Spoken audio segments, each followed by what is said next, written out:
दोस्तों आइए देखते हैं सैफ न्यूज पर आज कुछ खास मुख्तसर अहम खबरें। मालेगांव शहर में बच्चियों से छोटी लड़कियों से जिनसी दस्तदराजी के 3 मामला सामने आए। डोंगराला वैद्य हॉस्पिटल और हिडको कॉलोनी। अब चौथा मामला रमजानपुरा पुलिस स्टेशन की हदूद में दयाना में एक वाकया सामने आया कि एक 11 साल लड़की के साथ में जिनसी दस्तदराजी करने के मामले में पुलिस ने शेख फैजान नामी नौजवान को, जिसकी उम्र 20 साल बताई जा रही है, शेख फैजान को गिरफ्तार कर उसे कोर्ट में पेश किया पॉक्सो के तहत। मालेगांव आयशा नगर इलाके में पक्की खोली में रहने वाले आशुतोष संतोष साबले नामी नौजवान ने अपने मकान में फांसी का फंदा लगाकर खुदकशी कर ली। मोहम्मद कैफ मामले में लक्ष्मण नामी मुलजिम की जमानत का रिजा 2 रोज कबल रखा गया था। शिशिर हीरे के जरिए कोर्ट ने इस मामले में जमानत का रिजा रद्द कर दिया है। मुतवफ़्फ़ी की जानिब से जमीयत उलमा ने भी नुमाइंदा वकील खड़ा किया था। मोहम्मद कैफ मामले में शिशिर हीरे ने जब मुलजिम का केस लिया तो बार काउंसिल में शिशिर हीरे के खिलाफ नाराजगी जताई गई। देखा जाएगा आने वाले वक्तों में कि उनको बार काउंसिल से कब खारिज किया जाता है। वहीं डोंगराले मामले के मुलजिम खैरनार को भी कोर्ट में पेश किया गया। 3 मरतबा पुलिस कस्टडी के बाद चौथी मरतबा उसे MCR यानी अदालती तहवील नासिक सेंट्रल जेल रवाना कर दिया गया है। दादा बुसे और रियासती हुकूमत की जानिब से डोंगराले मामले में सरकारी वकील के तौर पर उज्ज्वल निकम को नामजद किया गया है। कुछ लोगों की ख्वाहिश है कि डोंगराले मामले में उज्ज्वल निकम को जहां लगाया गया है, वहीं मोहम्मद कैफ मामले में भी सरकारी वकील के तौर पर उज्ज्वल निकम को नामजद किया जाए। गुज़िश्ता दिनों मालदा शिवार में शहबाज नामी एक 2 साल बच्चे को कुत्तों ने बुरी तरीके से भंबोड़ा था, जिसके बाइस उसकी मौत हो गई थी। इस वाक़े को लेकर मालेगांव शहर में चारों जानिब नाराजगी का माहौल है। कारपोरेशन में बार बार सरकारी और निजी तंजीमों की जानिब से धरना मेमोरेंडम दिया जा रहा है। कारपोरेशन ने कुत्ता पकड़ो मुहिम शुरू की है। कारपोरेशन की जानिब से अब तक 40 कुत्ते पकड़े जा चुके हैं। आवाम अपने तौर पर भी कुत्तों को निपट सकती है, इसके लिए आपको कुछ बताने की जरूरत नहीं। कुत्तों की वजह से पूरे शहर में लोगों की जिंदगी उजीरन है। बुजुर्गों, ख्वातीन और बच्चे खासकर महफूज नहीं। मरहूम शेख रशीद साहब को हमसे जुदा हुए 2 साल का अरसा हो गया। आज से 2 साल कबल सन 2023 4 दिसंबर के रोज शेख रशीद साहब का विसाल हुआ था। इस ताल्लुक से मालेगांव शहर में 5 दिसंबर को डायमंड लॉन्च में उनसे मुताल्लिक एक तकरीब का इनेकाद किया जा रहा है। वहीं इस तकरीब में उनकी जिंदगी पर मुबनी सवाने हयात एक किताब का भी इजरा किया जा रहा है। मुताल्लिकीन उनके जूनों दोस्तों ने इस तकरीब में शिरकत की गुजारिश की है। किताब का नाम खादिमे खल्क शेख रशीद है। 100 पेजेस 70-80 पेजेस पर मुश्तमिल ये किताब, जिसका 5 दिसंबर डायमंड लॉन्च में इजरा होना है। शेख रशीद साहब से मुताल्लिक कुछ झलकियां आप सैफ न्यूज पर आने वाली वीडियोस में देखेंगे। धुलिया का गुरुद्वारा बड़ा मशहूर है। धुलिया के गुरुद्वारे में वहाँ के बाबा धीरज सिंह, जो वहाँ के गुरु माने जाते हैं, सुबह सवेरे जब वो कुर्सी पर बैठकर अखबार पढ़ रहे थे तो वहाँ के एक मुलाजिम उमेश कैलाश सालवे, जो नासिक का रहने वाला है, इसने तलवार से बाबा धीरज सिंह पर हमला कर दिया। जब उनको बचाने के लिए उनके भांजे रणवीर सिंह आए तो उसने भी तलवार से उसे जदकोब करने की कोशिश की। लोगों ने उसे फौरन वहाँ दबोचा और पुलिस के जरिए उमेश कैलाश सालवे नासिक के साकिन तो गिरफ्तार किया गया, जो गुरुद्वारे में ही काम किया करता था, जिसने बाबा धीरज सिंह पर हमला किया। आज 2 दिसंबर को महाराष्ट्र की 242 म्यूनिसिपैलिटियों और 46 नगर पंचायतों के इलेक्शन है। दोपहर 12 बजे तक इलेक्शन का वोटों का फीसद नहायत कम रहा। 5 बजे तक कितना फीसद हो सकेगा, इसकी तफसील आने वाली वीडियो में आप देखेंगे सैफ न्यूज पर। बेशतर टीवी चैनल्स इस तमाम इलेक्शनों में बीजेपी की जीत बता रहे हैं। आज 2 दिसंबर को जहां 242 म्यूनिसिपैलिटियों और 46 नगर पंचायतों के इलेक्शन हुए, वहीं इन तमाम लोगों के नताइज रिजल्ट कल जाहिर होंगे।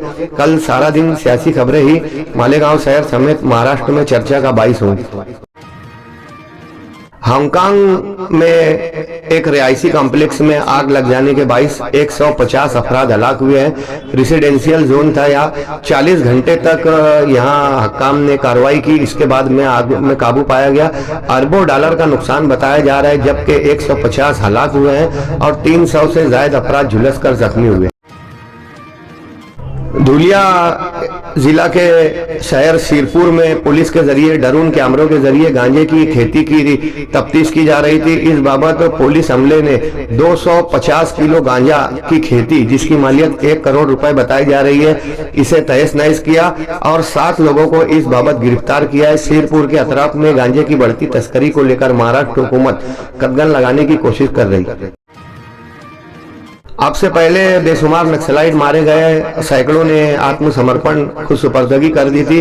अभी कल 37 नक्सलियों ने अपने हथियारों AK-47 समेत दीगर बंदूकों और हथियारों के साथ सरेंडर कर दिया है। नक्सलियों के लीड ने एक प्रेस नोट जाहिर करते हुए छत्तीसगढ़, महाराष्ट्र और राजस्थान के मुख्यमंत्रियों वज़राए आला से गुजारिश की है कि 1 जनवरी तक किसी भी तरीके का कोई जंगी कार्रवाई और मुठभेड़ की कोशिश ना करें, हम लोगों की जानिब से भी ना हो और सरकार की जानिब से भी ना हो। 1 जनवरी को बड़ी तादाद में नक्सलाइट जो बचे कुचे है वो आत्मसमर्पण कर सकते हैं। हुकूमत की जानिब से 2026 का हदफ लिया गया था, लेकिन 2025 में ही नक्सलाइट मुकम्मल खत्म होने की उम्मीद बताई जा रही है। इंडोनेशिया दुनिया भर में कई ममालिक में सैलाब की वजह से काफी लोगों को तकलीफ का सामना है। गुज़िश्ता दिनों हिंदुस्तान के भी कई शहरों में हजारों की तादाद में सैलाब की वजह से लोगों की मौत हुई थी। इंडोनेशिया में समात्रा शहर में सैलाबी कैफियत और लैंड स्लाइडिंग की वजह से 600 अफराद हलाक हुए हैं, जबकि श्रीलंका में सैलाब की वजह से हलाक होने वालों की तादाद 400 पहुंच गई है। वहीं थाईलैंड में भी लैंड स्लाइडिंग और सैलाबी कैफियत की वजह से 230 अफराद हलाक हुए। आने वाले साल में नासिक में कुंभ मेले का 45 रोजा एहतमाम किया जाएगा। तपोवन में दरख्तों की कटाई की जा रही थी ताकि वहां साधुओं की रिहाइश को मुमकिन बनाया जा सके, लेकिन महाराष्ट्र भर से तनकीद का सामना रहा कि सैकड़ों की 6500 की तादाद में इन दरख्तों का काटना जाना पर्यावरण और आलूदगी के खिलाफ है। इसके लिए बेशुमार लोग एहतजाज कर रहे हैं, जिसको लेकर हुकूमत मुतबादिल रास्ता तैयार करने की कोशिश कर रही है। वहीं नासिक कुंभ मेले के लिए आने वाले 25,000 करोड़ के फंड को भी जायज तरीके से इस्तेमाल किया जाए, साधु अखाड़ा इस जानिब भी कोशिश कर रहा है।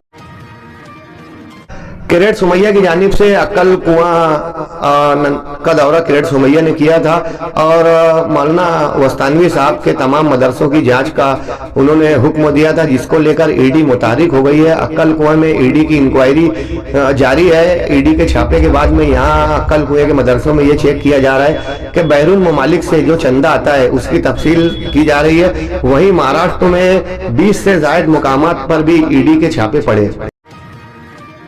इमरान खान की पाकिस्तान की जेल में मौत हो गई, इस तरह की अफवाह है। पाकिस्तान में इमरान खान से मुतालिक कोई भी तफसील नहीं बताया जा रही है और ना ही इमरान खान को किसी से बात करने दिया जा रहा है। उनके अफराद खानों को भी जब्त करके जेल से हटा दिया गया, जिसके बाइस पाकिस्तान में खाना जंगी की सूरत हाल है। कई शहरों का हालात खराब है और पाकिस्तान के बेशतर शहरों में कर्फ्यू नाफिज है। आसिम मुनीर मुर्दाबाद के नारे पाकिस्तान में गूंज रहे हैं।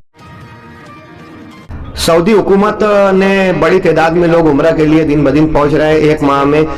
3 माह में करोड़ों अफराद ने उम्रा किया, जिसको लेकर सऊदी हक्काम ने गैर मुल्की लोगों को, यानी जिन लोगों के पास वीजा नहीं है, ऐसे लोगों को गिरफ्तार करने की मुहिम शुरू की थी।